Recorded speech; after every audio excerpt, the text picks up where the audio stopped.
Bem, sejam bem-vindos à nossa terceira aula e hoje o assunto é sobre matriz de Toeplitz e a interação de potências. As duas aparecem em vários modelos modernos de ciência de dados, processamento de sinais e métodos numéricos, certo? Ao final da aula você vai entender o porquê essas matrizes são úteis e como um algoritmo bem simples é capaz de encontrar autovalores dominantes com muita eficiência. Nessa aula vamos seguir esse caminho. Começaremos entendendo o que é e como organizar uma matriz de Toeplitz. Depois vamos aplicações práticas e de onde ela aparece naturalmente, certo? Em seguida vamos ver três otimizações importantes que deixam operações com essas matrizes bem mais rápidas. Depois entramos em métodos de interação de potência. Vemos como eles funcionam, como implementá-los e onde ele é utilizado, especialmente em ciência de dados.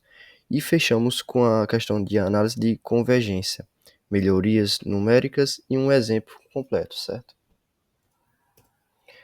Matriz de Toeplitz, definição e sua estrutura. Bem, a matriz de Toeplitz são aqueles onde cada diagonal é constante. Ou seja, se você olhar para uma imagem, vai ver que cada faixa diagonal carrega sempre o mesmo valor. Isso dá uma aparência de escadinha inclinada.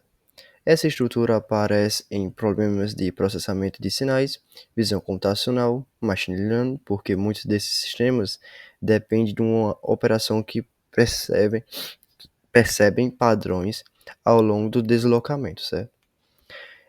Um detalhe importante é que a matriz inteira pode ser reconstruída a partir da primeira linha e da primeira coluna. Só precisa usar a questão da fórmula de 2n-1 elementos. Então você não precisa guardar a questão de toda a matriz, que seria muito grande. Essa é a economia da estrutura que torna o Toeplitz tão útil em sistemas grandes. Aplicação da matriz de Toeplitz, certo? A primeira que temos é a questão de processamento de sinais, certo? O NDSP. Uma convolução pode ser escrita como uma multiplicação de matriz vetor, e essa matriz é extremamente complexa. Isso é muito útil quando você precisa simular filtros, diferenças finitas e sistemas lineares. Em CNN, impor que os pesos têm estrutura Toeplitz reforça a propriedade de equivariância por transação, que é o coração das convoluções. Além disso, economiza a questão de memória, porque os filtros passam a ser definidos por menos parâmetros. E em engenharia numérica, especialmente em métodos de diferenças finitas, varia a operação, gera uma matriz da segunda diferença que são naturalmente Toeplitz. Otimizações de operações com a matriz de Toeplitz, certo? A vantagem de utilizar a matriz de Toeplitz é pela questão de estrutura e algoritmos rápidos.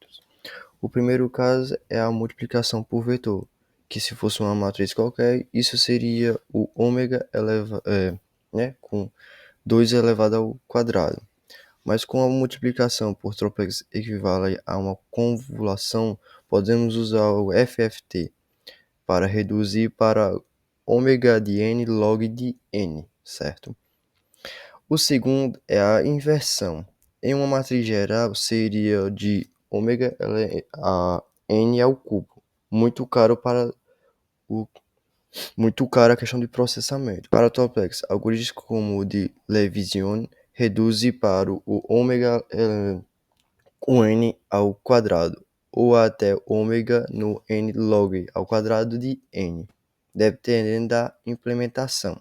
E o terceiro é a fatoração de LU. Com a matriz de repetição ao longo das diagonais, a decomposição fica mais rápida.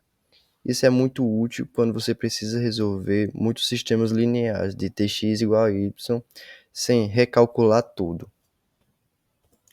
Interação de potência, conceito fundamental.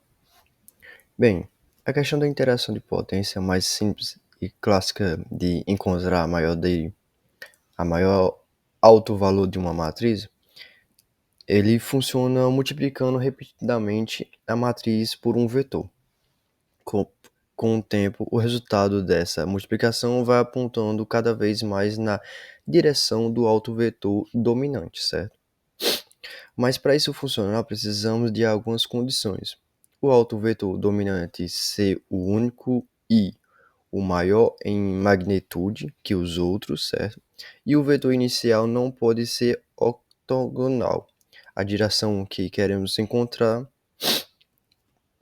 ele, certo? Com essas condições, a convergência é praticamente garantida. Algoritmo de interação de potências, certo? Aqui temos um algoritmo que a questão do seu passo a passo, certo? O primeiro, escolhemos um vetor inicial simples.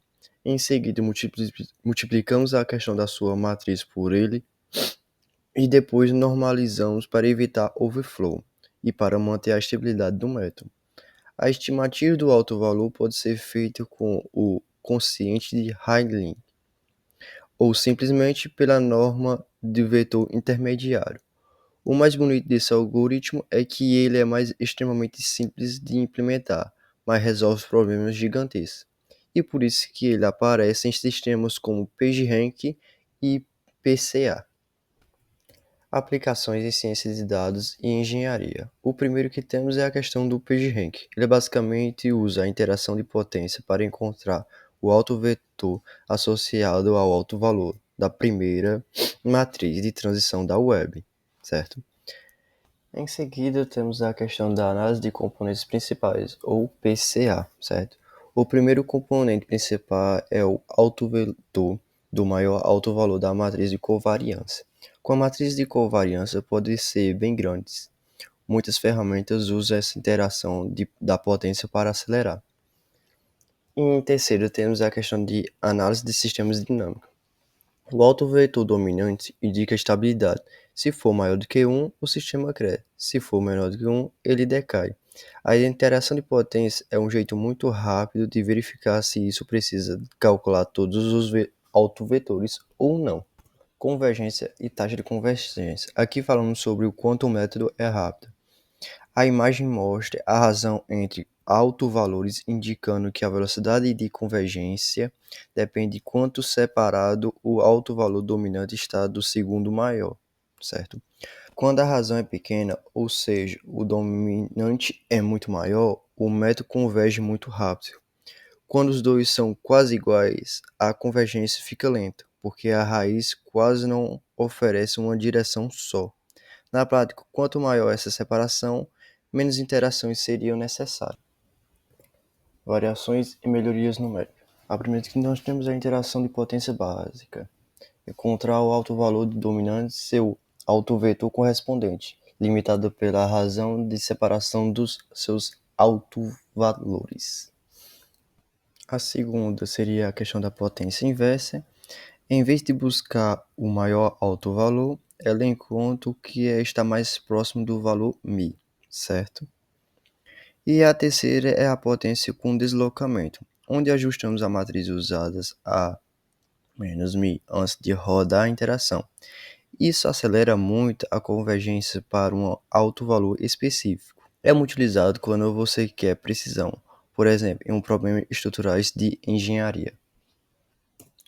Exemplo numérico completo, certo? Aqui vemos um exemplo bem simples que ilustra exatamente a interação acontecendo. Começamos com um vetor inicial, multiplicamos pela matriz, normalizamos e repetimos. O slide mostra a matriz usada, os vetores intermediários e a taxa de convergência. Dá para ver claramente como o vetor vai se alinhando com o autovetor dominante, o 1 para 1, certo? O 1 e 1 lá embaixo, que depois normaliza para um formato unitário.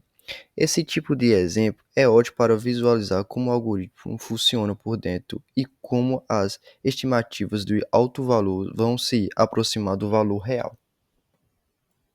Nas próximas aulas, vamos entrar em matrizes negativas, grafos e no famoso teorema de Perron-Frobenius, que explica por que os certos sistemas têm autovalores positivos garantidos e por que isso é tão importante em redes e algoritmos como PageRank. Até a próxima!